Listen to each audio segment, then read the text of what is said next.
19-incher. Beautiful smallmouth bass. I'm gonna send her back. See ya. Thanks for playing. Hey everybody, welcome back to another fishing report here out on Lake Vermilion and the surrounding area lakes for walleye and smallmouth bass. We are out here in the first week of August, and here's what's been working for us out here for the past few days out on the water. There's two main patterns I've been finding to fish out doing this week, and it doesn't matter if I'm on Lake Vermilion or surrounding area lakes. They are relating to shallow water weeds and docks up near shade. In the heat of the day, bass are especially doing this. I am catching a few different walleye and some pike up there doing this as well, around those weed lines and around that dock shade. And that goes for whether I'm fishing with artificials or with trolling those live bait rigs over across those weed lines and doing that type of thing right where that drop off is at.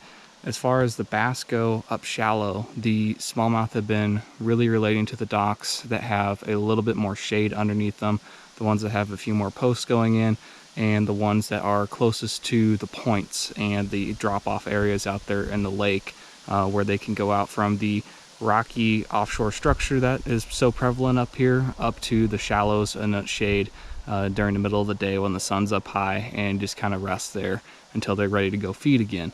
So those are great places to go try to target those fish right now.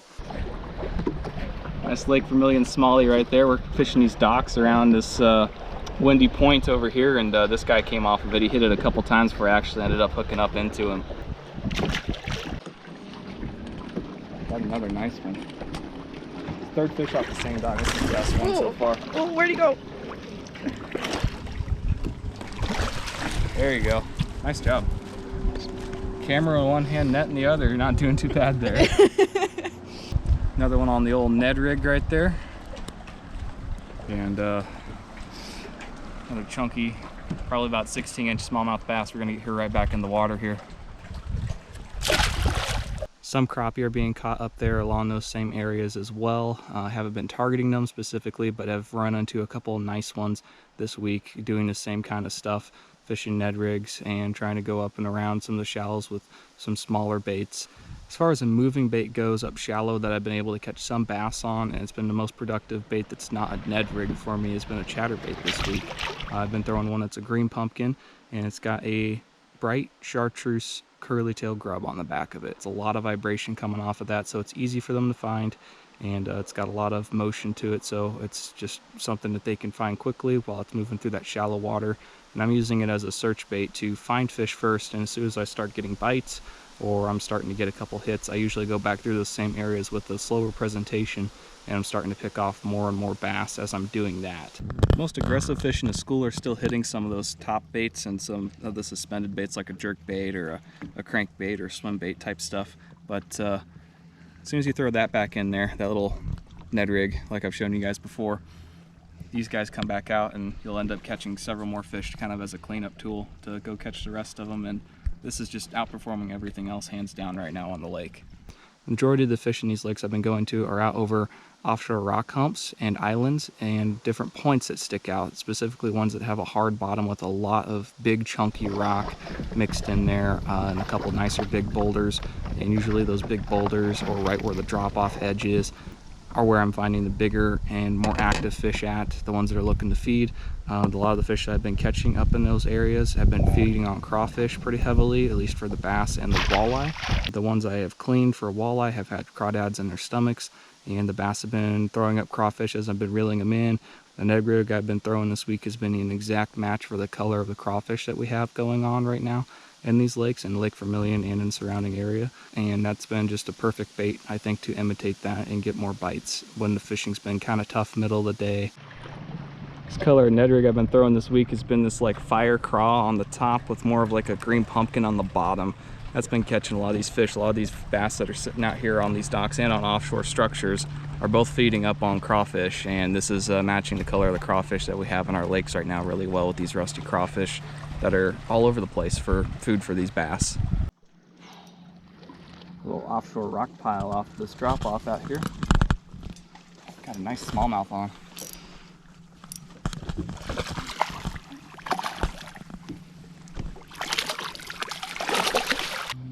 Smallmouth on the crawler harness.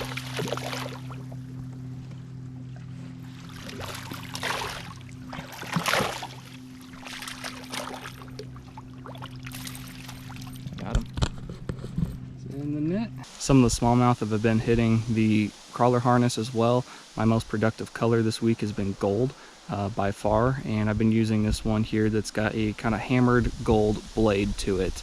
It's just a crawler harness with 2 hooks. I'm putting a full night crawler on there. For the crawler harnesses, I've been trolling anywhere between 0.8 to 1 mile an hour, letting it go down to bottom right next to the side of the boat and setting the bail up maybe a foot off bottom, trolling that right along, and they've been picking it up as I've been going around some of these different spots. And if they're active fish, they're picking it up, and I'll stop back around through there a couple more times and cast at them again with the Ned rig afterwards and still pick a few more off, because those are the active schools of fish. Important thing right now this time of year is to keep moving spot to spot. Even if you're marking fish on your sonar, not all of them are looking to feed right now. So if you can get out there and you start getting a couple bites, it's important to go back through and hit that area a little harder and maybe soak a jig in a crawler or a Ned rig down there and see what else you can pull up, because those are the ones that are feeding, and not all the schools are as active as some of the ones that you'll find out on specific spots.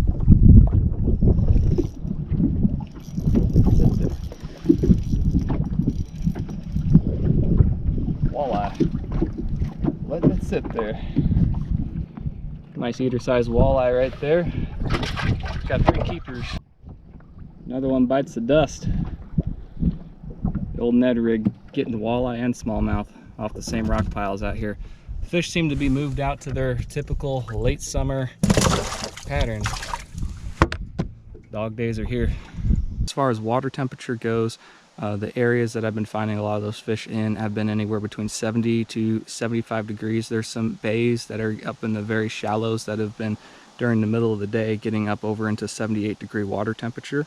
And those are the areas that I'm basically only finding northern pike in at that point. A lot of those walleye and smallmouth have been pushing off of the weed edges there during the middle of the day when it gets a little bit warmer during that heat, right to where the shade line is at on those weedy edges.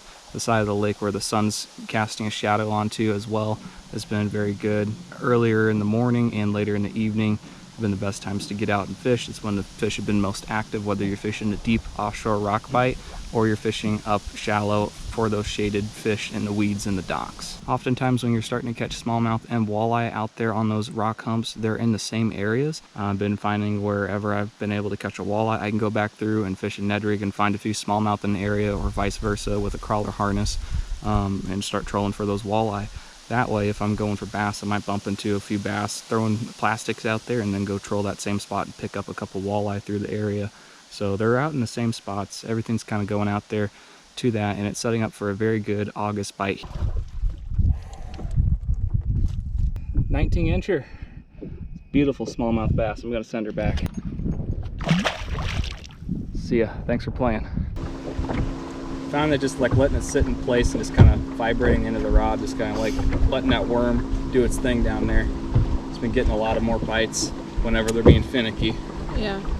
So instead of doing the typical hopping across the bottom with the worm, getting it out there, letting it go to the bottom, just shaking it in place.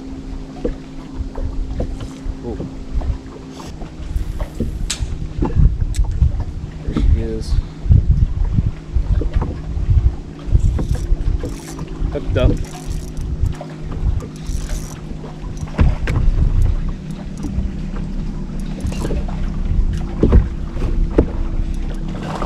It's a nice one.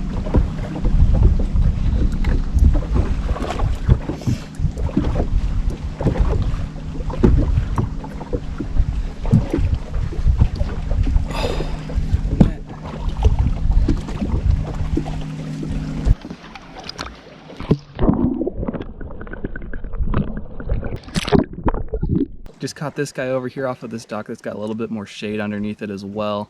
I'm gonna get him right back in the water here.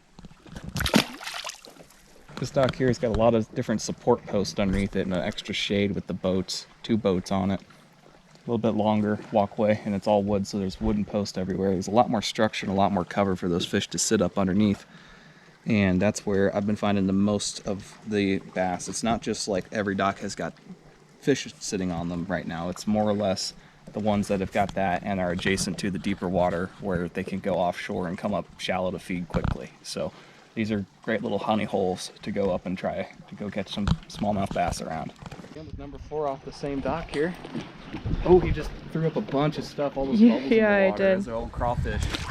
Oh, where do you Don't go too soon with the net there. Yeah. Oh, Dylan. Oh! One-handed, baby. Oh, that was sketchy. Catch him on the rebound. Yep. All these fish are big, fat, and healthy, full of crawfish right now. These are first week of August fish out of Vermilion, so healthy, eating on those crawfish. You guys, I don't know how much the camera would have picked that up there for you, but just a ton of crawfish came throwing up out of that bass's mouth as I was fighting them in there.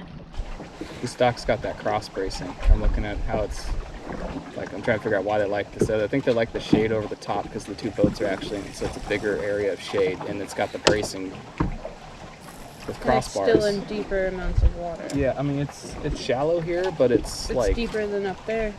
Yeah, it's relatively deep. As far as shady spots go, it's deeper. Yeah, there we go. I just had a bite right there. He popped off right next to that cross bracing. I'm just casting right towards it. Yeah, okay, Spencer. It just popped off. It did. I didn't even get a hook set on him. Yeah, that's why it popped off. Yeah. I went to go reel and move my bait, and it was moving out towards deeper water, and I set the hook, and it just like there was no fish there anymore. It's like it had it. By the time I realized it had it, it was already off of there. That time he got it.